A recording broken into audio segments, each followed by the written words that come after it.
United States of Lead is an informative podcast that may contain sensitive material and the occasional F-bomb. Listener discretion is advised.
Welcome to United States of Lead, a podcast about crime, mental decline, and the history of lead poisoning.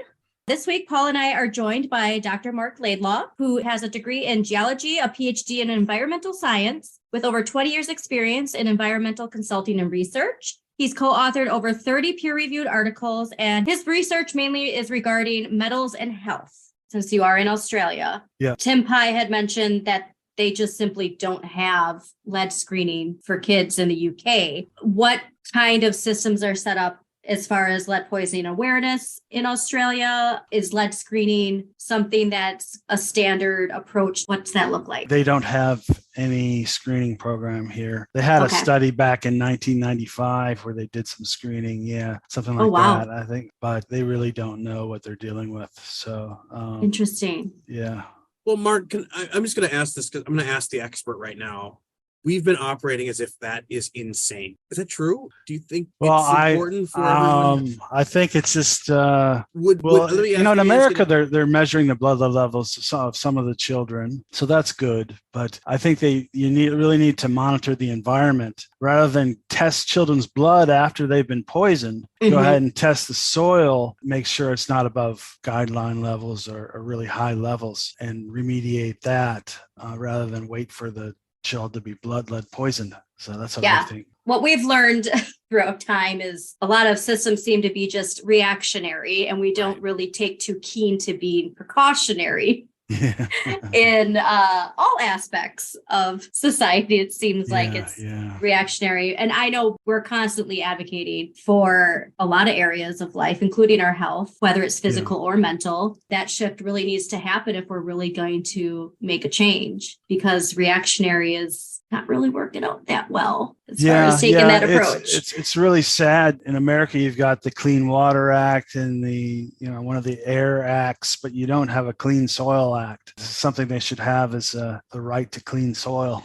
Yeah, I want to really go through that Biden-Harris plan and see, because I'm pretty sure it was only water and paint. Exactly. That's the problem, is that you have these seasonal blood lead curves that are telling you that it's coming from the soil in our Detroit paper. Yeah. And you have all the money thrown at and not even acknowledged soil in the government, So it's not going to be an effective solution, just focusing on lead paint and water. Is that the lower cost solution as well? I think that has something to do with it. They just don't have enough money to address all the issues. Yeah. That's one of our operating assumptions, is like, if this concern was ever totally put on the table, it would just seem so large. Yeah. My former advisor, he had a program where people would send in their soil samples and he'd analyze them for lead, like 5 locations at each house. And he would have recommendations for the public to go ahead and to remediate themselves. Okay. So that's another possibility to solve the problem, but that's dependent upon people's ability to pay for that or have the wherewithal to do it themselves. Yeah. I mean, that is one solution is having people remediate themselves. Well, in a community like Detroit, just an inner city, what would be something if a community got together and they're like, we can't wait, we're going to do this in our neighborhood? What would you think their first steps would be to like start curbing the problem? Or I think in New York they have something called a clean soil program where some group has made clean soil available. So if people wanted to bring in clean soil and cap the yards that have been already tested, with really high concentrations, they could do it themselves. Can you explain this process in regards to how to with the geotext to prevent the soil from, how are we going to know that the soil is safe? How deep do we have to go, or how high do we have to put stuff on top? Howard Mielke at Tulane has done this, and what he's done is laid a geotextile fabric. It's very thin. It is a barrier between the lead in the soil, and then on top of that, you go ahead and put about 10 to 15 centimeters clean soil, and then you put grass on top of that. You grow grass. So you have a barrier. You have a barrier to the lead beneath it. And this prevents you from having to dig it up, which is extremely expensive. Mm-hmm. Yes. Yeah, and that's the cost is the issue. So frustrating. So Howard has priced out the cost of doing this in New Orleans, which is the best mapped area for soil lead concentration in the country. And one of his papers has evaluated this.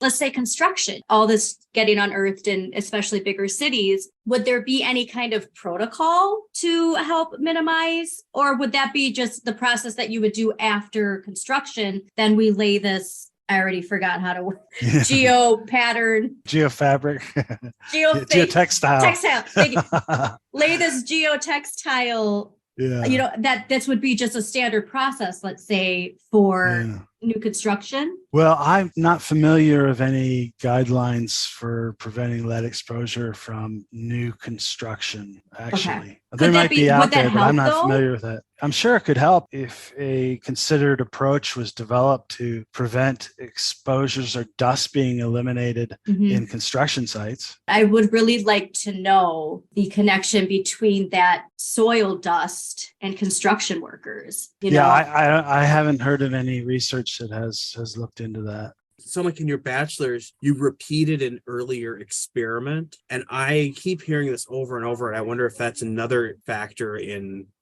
this field.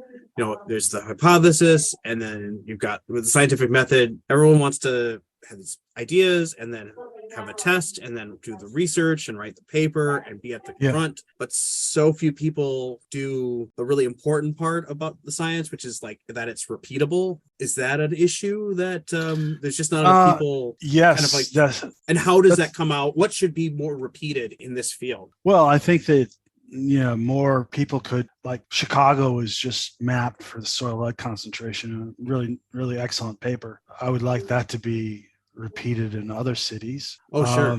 I'd like for there to be more research into blood lead seasonality, into dust being resuspended into the air. There hasn't been a lot of research in that area. And the problem is it's really hard to get funding. You can't, it's almost impossible to get funding. People are just doing this on their own dime. That's what it seems like. Yeah. So, this is an ancient problem. Like, there's Romans who are talking about things are really funny when I drink from this cup. And what do you think the blind spot is? Why does that persist with lead specifically? Yeah. When I was a kid, there was a hole in the ozone. Like it was, we solved that. We started patching that back up. But I think that there's vested interest in the past who have, like the lead industry has, minimized the dangers of lead poisoning, and the lead paint people have denied that lead paint causes exposure, and the petroleum people deny that petroleum and lead has caused lead poisoning, and they have lots of lawyers and lobbyists, and the people in the inner cities don't have that. Yeah. So so it's a really shame that there isn't more funding available for researchers to do this or to do a soil mapping program like the British did. Why does the British have a soil mapping program for heavy metals and lead? The United States doesn't, never had it. Mm-hmm. Yeah, especially if we make have sense. screening for children too, but then we're Yeah. not focusing on dialing it in and nipping it in the bud. I read a book, or I started a book recently, and it's called The Myth of Normal. And it's that idea of saying it's normal just because we're used to it. Oh, sure. Yeah. You 'Cause it's know, common, and it's yeah. because it's common, then we associate that with it being normal, and then we accept. Yeah. Whereas these things, just because it's common, doesn't mean it's okay. That's a big problem with this whole area, is that doesn't get any attention because it's not considered news, Mm-hmm. and it just goes under the radar. Yeah, people just aren't aware of it. Yeah. Well, and Tim brought that up too, because he said, like you just said, we don't have the money to research it. So you can't have in the news that this is what it is, because you don't have the data to say this is what it is, because you don't have the funding to say exactly this is what it is. Exactly. Yeah, you hit the nail on the head. And Tim's the one who said that, but that's what it is. And I mean, is it by design? Is it laziness? Is it greed? Who knows? But at the end of the day, the funding needs to be there some way, shape, or form. And I think an emphasis too on, if the Biden-Harris administration is going to make this big of a deal of the need to get rid of lead, they cannot ignore this big of an issue. Yeah. And not funding the research into this. If they're really dedicated to solving this, not solving, but at least getting it under control, because lead, it doesn't disappear. We have to figure out a way to, navigate, but they can't ignore this if they really do say that they want to resolve this issue. Yeah. Unfortunately, they are.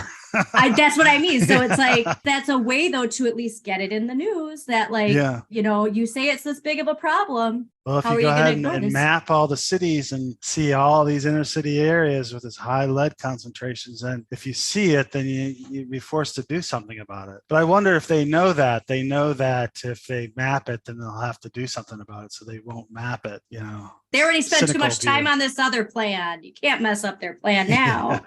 It's too much work.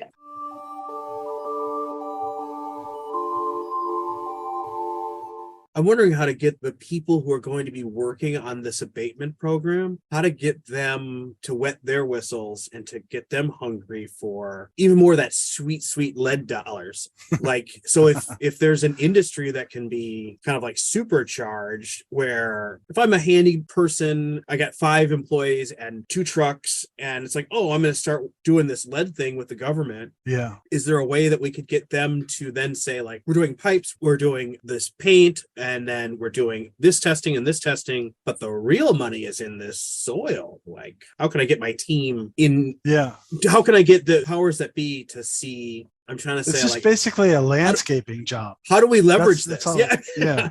So there's plenty of people that have the skill to do this. Yeah, exactly. There's no retraining as much as no. But you just figured out the way to market it, though, really. Yeah, that means there's usually dollars there. Hey, listen, your soil is toxic, and you got Bob's lead landscaping or whatever, and they have these geotextile, we can do this for you and whatever, and there is some sort of assistance program for new homeowners, or because obviously there's this funding for people who find lead in their house with pipes or paint. Yeah. But if there was some sort of assistance, and there are businesses, landscaping businesses, where this is what they do.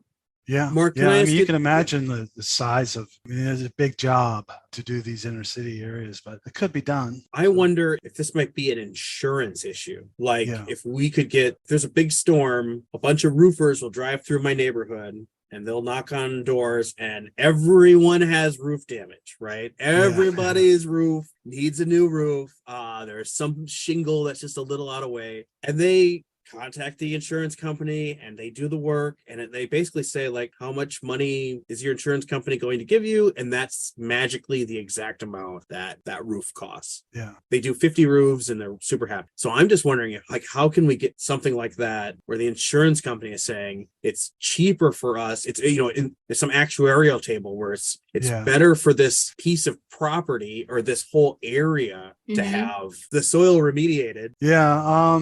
There's precedent for remediation out in California and out west at some of the mining sites. But they've been just digging it up and taking it to the landfill, I think. But yeah, it can be done. It's not rocket science. It just takes political will to somehow find the funding. Now I get to ask a dumb question. Well, so right. is with this elevated lead levels, is it the inhalation of soil dust versus like any ingestion? Well, I think it's both plain ingestion and inhalation. Okay. You can have deposition onto contact surfaces, and then children put their hands down on contact surfaces and suck their thumb. You could also have inhalation as well. Just made me think too, like with COVID, when everybody was inside. Yeah. If there was testing during that would have been nice. Okay. So as far as with lead exposure, yes, there's times when it's useful to use it. As far as industries where it's like, there's no reason why this should be here. Are there any industries that stick out? Because we've already banned the leaded gas. We banned the leaded paint, sort of. Are there any industries that you see where there's got to be some serious regulations? Yeah, I think the biggest one is just the battery reclamation. Where they take batteries and crack them open and they get the lead. It's a huge problem in Africa. People trying to make a living are cracking open the batteries and smelting the lead, and they're spreading it all over the place. Wow. Yeah, it's a big problem. When I think of lead in the popular culture, there's a lot of energy right now flying around the TikTok world about baby boomers and lead poisoning. I just see a lot of people who are either adamant about this, they feel a total connection, or they feel almost this sense of like understanding, like, oh, that's why the world's like out of control. It's because everyone in charge has lead poisoning. That's a good point. Do you have any thoughts on that? It's a really, really good point. I wish I could show you one of my papers. When you look at the emissions from lead and leaded gasoline, it starts climbing in the 20s and it really picks up in the 50s, and it peaks in the 70s, and then it decreases towards 83 where it drops off. So people who basically living in the inner cities in the 70s and early 80s were exposed to tremendous amounts of lead. So some have hypothesized that that's been associated with motor neuron disease and dementia and other things. So yeah, that's a big concern about the baby boomers. Is if they lived in the inner city areas they would have been exposed to a lot of lead. Sad. Ammunition. Okay. Ammunition and soil, because we did 2 episodes on ammunition. And one of the big things was the remaining bullets, just leaching into the soil. Yeah. Is there any data related to the increase in lead in soil from ammunition? Yeah, there's been a lot of studies that have showed that the soils at shooting range are totally contaminated with lead and lead bullets. I wrote a paper with my colleagues regarding exposure to shooters at shooting ranges from lead due to the lead bullets and the lead in the primer. And so it's a big problem. People don't realize they're exposing themselves at shooting ranges. I was in the military, and I was stationed in Hawaii on this amazing Kaneohe Bay, and the firing range at the base overlooks the ocean, and the berm is part of this natural caldera. Hawaii was just a big volcano at one point, I think, or at least Oahu. Every time I think of that, how many rounds went down range, and it's like 50 feet from the cliff that goes to the ocean. And I think I saw a paper regarding that actual situation. I can only imagine. The whole island has got firing ranges all over it, and there's such a military presence there. But it's just a little icky. So they could solve the lead exposure problem from shooting ranges. They just use copper bullets, and they didn't use lead in the primer. They could just do away with it. But there's a lot of resistance to that. A lot of money into the pushback of adapting to that. Yeah. Is what we saw with a bunch of the donors that were pushing on the misinformation. And a lot of, remember the missing links, Paul? They'd have these studies linked, and then we'd go to click on them, and it would just be this page cannot be found. And it's like, oh, okay. Oh, Lord. That actually reminded me, because when that Woodstock documentary, the 90s revival, Yeah. was on an old military base, and it was super hot, and and they were drinking the water, and then they were referencing all that dust coming up, and I was like, man, it would be interesting to see. Yeah, there was I think in Greece they had a refugee camp that they located on a former firing range. Yeah, not good. Really? Yeah. Well, there's a lot that we gotta still work on here. And by we, I mean not us, but the actual people who are making policy around the world. Thank you so much for highlighting this, because I don't think this is even on a lot of people's radar. No, it's not. No. Majority. I mean, like I said, we had that brief idea of like, oh yeah, it's in the soil, but not to the extent that. Yeah, it's mostly inner city area problem. People don't have as much power or political voice, and they don't have the information. And yeah, it's really sad. Well, and then here's the problem too. And Paul, you brought this up with Tim, where there's this idea of it being this conspiracy because people are so unfamiliar with this. When you even try and say to people, listen, there's a higher risk of lead poisoning from soil, people are just going to look at you like, what are you talking about? Yeah. Like, how do we normalize this discussion? Because I could go, let's say, to, somebody who represents the south side of Milwaukee. Who's going to believe them? Well, you have to map it and advertise it, and you show where the areas are in all the cities, maybe the top 50 cities or something, like they did in the British Geological Survey. And that's how you build awareness, is you can see it with your own eyes on these visualize. maps. Yeah. Well, we're going to put it on TikTok now. Just hope you all know. Right. Yeah. We're going to be doing some TikToks. Map it and cap it, just like Mark says.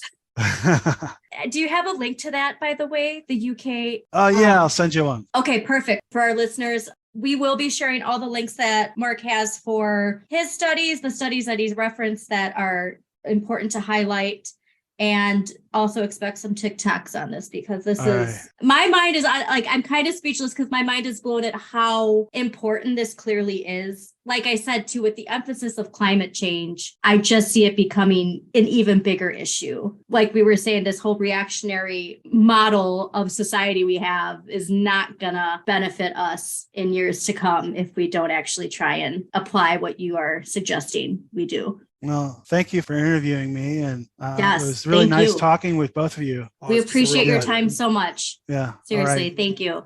Thank you for tuning in to United States of Lead, hosted by Andrea Elizabeth and Paul Kramer. Just a quick disclaimer, Andrea and Paul are not experts in lead poisoning. We do ask that you check our sources and read up a little bit more on your own. Thanks again for listening.